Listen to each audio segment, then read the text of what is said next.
tumaas ang bilang ng mga turistang bumibisita sa ating bansa sa nakalipas na 4 na buwan. Dahil ito sa mga magagandang pasyalan at beaches sa bansa.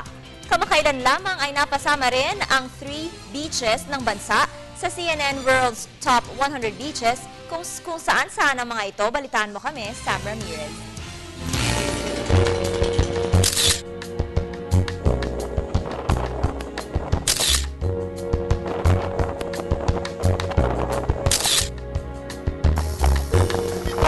Muli na namang kinilala ang Pilipinas para sa angking ganda nito.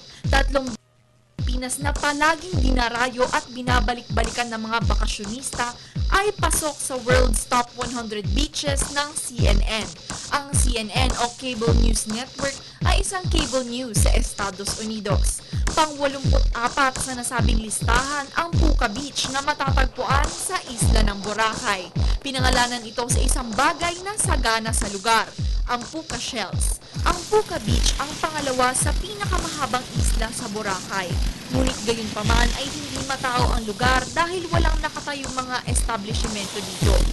Isa pa sa nakapasok sa listahan ang El Nido Beach sa Palawan. Ito ay nasa pang-14 na pwesto. Kilala bilang the last frontier ng Pilipinas. Ito ay napapalibutan ng malinaw na dagat at malapulburon na buhangin. Pagsisid sa ilalim ay makikita ang iba't ibang klase ng isda at mga bakura. Isa pa sa mga nasali ay ang Palawi Island sa Cagayan Valley. Ito ay nasa pang-10 pwesto. Matatagpuan sa northeast part ng Luzon, ito ang pinakadulong isla. Virgin Island din itong maituturing dahil wala pang mga establishmento sa isla. Isang tunay na nature adventure ang naghihintay para sa mga nais. Dahil sa mga magagandang pasyalan sa Pilipinas ay siguradong hindi mauubusan ng bisita ang ating bansa.